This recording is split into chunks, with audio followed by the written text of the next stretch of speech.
A continuación, Crisanto Alonso nos va a hablar del tema de la accesibilidad, ¿no? El paradigma, hablando de telemedicina. Buenas tardes a todos y muchas gracias por vuestra presencia y muchas gracias también al Comité Científico y al Comité Organizador por haberme invitado a estar hoy aquí.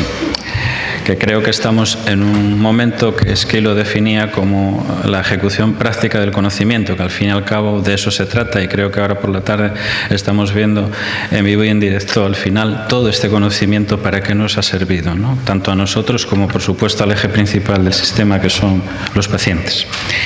Si tuviésemos que hablar de los orígenes de la telemedicina, de cuándo alguien empezó a pensar en ello, pues ya con el nacimiento de la televisión, en el año 1924, a alguien se le ocurrió que la televisión podría ser un buen medio para hacer diagnóstico por imagen. Tardó un poquito más en llegar con las nuevas tecnologías y sobre todo gracias a Internet, y en el área sanitaria 1, la teleoftalmología llegó en el año 2009, que es un poco de lo que yo os voy a hablar hoy aquí.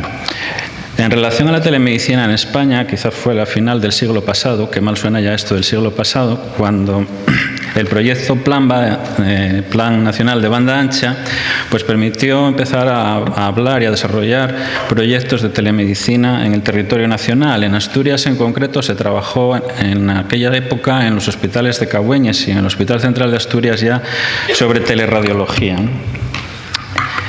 En Asturias podemos decir que fue la primera comunidad en iniciar telemedicina con modelo integrado. De esto hablaré un poquito después. Tiene bastante importancia.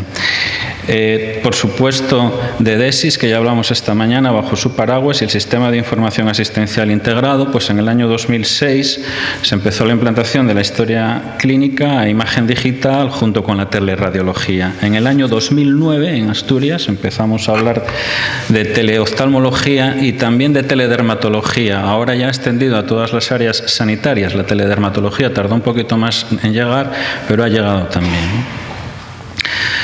Bajo el paraguas de Resater, proyecto europeo con el que nos financiamos al principio en el pilotaje inicial durante los 2 primeros años, y gracias a la Consejería de Salud y Servicios Sanitarios y a la Federación Asturiana de Concejos, se hizo el primer pilotaje en los 2 primeros años, 2010 y 2011, y los resultados iniciales se presentaron en Bruselas en abril del año 2012. El objetivo principal era el cribado de la retinopatía diabética, que es la primera causa de ceguera en el mundo occidental, en edad además laboral, entre los 20 y los 74 años de edad, entre los 20 y los 65 sobre todo, ¿no? Población de diabéticos que manejamos en aquel momento en el área sanitaria 1 era de unos 3.400. El objetivo de Resater, del proyecto europeo, estaba fundamentado en la accesibilidad, es decir, que el paciente no se desplazase al hospital para la realización de las exploraciones del fondo de ojo. Pero se quería ir un poco más lejos y el sistema en Asturias lo iba a permitir, que era que los profesionales de atención primaria y los profesionales de atención hospitalaria o especializada tampoco se desplazasen de su puesto de trabajo. Eso significaba la integración de las aplicaciones. La estrategia en telemedicina puede ser o bien independiente, que es lo que habitualmente hay, en el resto de España es lo que hay, o puede ser integrada. En la telemedicina integrada significa que los sistemas que tenemos tienen que modificar su arquitectura para que aquello que llega se pueda incorporar a ellos. La telemedicina integrada tiene una serie de requisitos que son a su vez también dificultades. Por un lado, de la digitalización de la información del paciente, que la historia electrónica, si no es única, al menos sea unificada, los sistemas de archivo multimedia y la estandarización. Pero tiene una serie de ventajas que han permiten que en el tiempo se mantenga la continuidad. Lo que fue un proyecto de 2 años que se presentó en Bruselas ahora es una realidad en todas las áreas sanitarias. Y yo creo que una parte importante de eso está en el hecho de que haya sido de esta manera, ¿no? La flexibilidad funcional que tiene y la capacidad de unificar el entorno de trabajo. Este es un esquema que he presentado muchas veces, que a mí sigue dejando asombrado porque yo soy clínico, no soy informático, y que probablemente además solo sea la superficie, porque estas son las aplicaciones que yo puedo ver, es decir, las que se traducen después en utilidad en lo que manejamos, pero la parte administrativa de Selene, donde se daba la cita al paciente en atención primaria, tenía que entenderse a su vez con la aplicación que manejaba el equipo del retinógrafo, que era la aplicación ISIS. A su vez, esta aplicación tenía que ser capaz de mandar las imágenes al PAC, del Sistema de Salud del Principado de Asturias, de almacenamiento, y tenía que además también mandar a OMIAP, atención primaria, la señal para que el médico de atención primaria supiese que esas imágenes ya las tenía a disposición para ser visualizadas. Desde OMIAP, el médico de atención primaria tenía que a su vez ser capaz, en su caso si era necesario, pedir a atención especializada la petición de valoración de la imagen, con lo cual tendría que entenderse con Selene, y a su vez desde Selene el oftalmólogo ser capaz de devolver la consulta al médico de atención primaria. Todo eso además uniendo a través de EOS, que creo que para eso es la aplicación, lo que es imagen y lo que es informe. Todo esto tenía que entenderse y a todo esto se le llama integración. Insisto, esto no existe en España más que en Asturias ahora mismo. Aparte de estudiar los 2 primeros años, en los que estábamos obligados a hacerlo porque había que presentar los resultados en Bruselas, en septiembre de este año se ha publicado un trabajo que desarrollamos en el año 2015 sobre los resultados de los 5 primeros años de teleoftalmología en el área sanitaria 1 sobre un total de 2.411 retinografías. Lo que más nos preocupaba era la fiabilidad en la interpretación por parte de atención primaria, sobre todo el hecho de que no se nos escapasen los falsos negativos, ¿no? También la efectividad que podía tener el proyecto, la mejora de la accesibilidad, porque era el objetivo príncipe al principio, y si era o no era un modelo eficiente de trabajo. Bien, las conclusiones, aparte de otras que no tendría tiempo ya presentar aquí, es en relación a lo primero, las retinografías no derivadas de forma correcta. En estos 5 años, el 95,4% de las imágenes que no se derivaron no presentaban ningún grado de retinopatía diabética. A mí, que me tocó analizar los 2 primeros años, además puedo decir que en aquellas que no se derivaron y había algún grado de retinopatía, eran grados de retinopatía incipientes, en los que el paciente tiene una segunda oportunidad cuando pasa de nuevo por el programa de cribado, porque pasa cada 2 años como mucho, ¿no?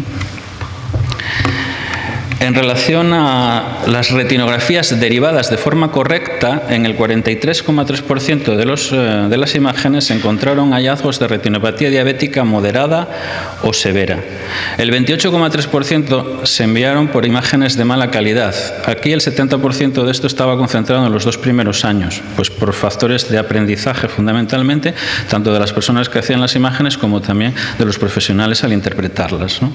El 13,3% de los pacientes presentaba glaucoma, que también era un criterio de envío, el 10% de degeneración macular asociada a la edad, y estoy hablando de las enfermedades que son más importantes como causa de ceguera ahora mismo en el mundo occidental, y un 5% porque presentaban imágenes sospechosas de malignidad por nevus u otras alteraciones. De todas ellas, solamente el 8,3% eran pacientes que ya estaban seguidos por el servicio de oftalmología, el resto eran pacientes no conocidos por el servicio de oftalmología. Y en relación a lo que el proyecto Resater buscaba y de lo que estamos hoy hablando, es cuántos pacientes no necesitaron acudir al hospital. Bueno, pues del 29,9% de imágenes enviadas, el 45,5% necesitaron acudir al hospital. Eso significa que el 86,4% de los pacientes que pasaron por el programa no necesitaron visita presencial en el hospital.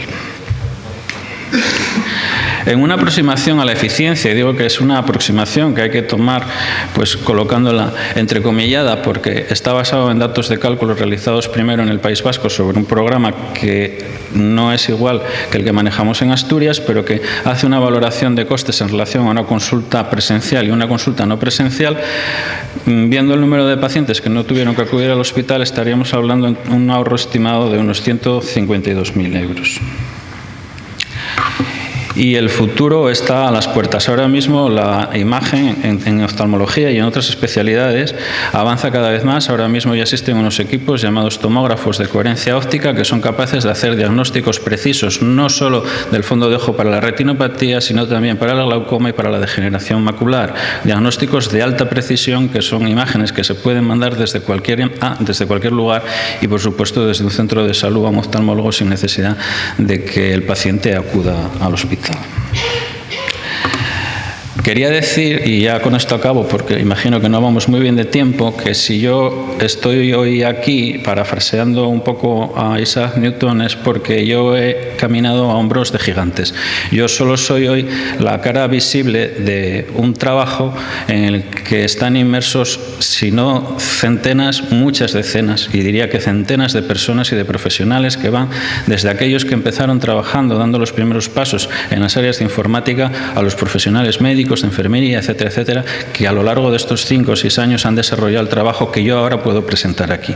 Así que, por favor, si hay un aplauso al final, que sea para todos ellos y no para mí, porque yo lo que hago hoy es solamente exponer los resultados. Muchas gracias.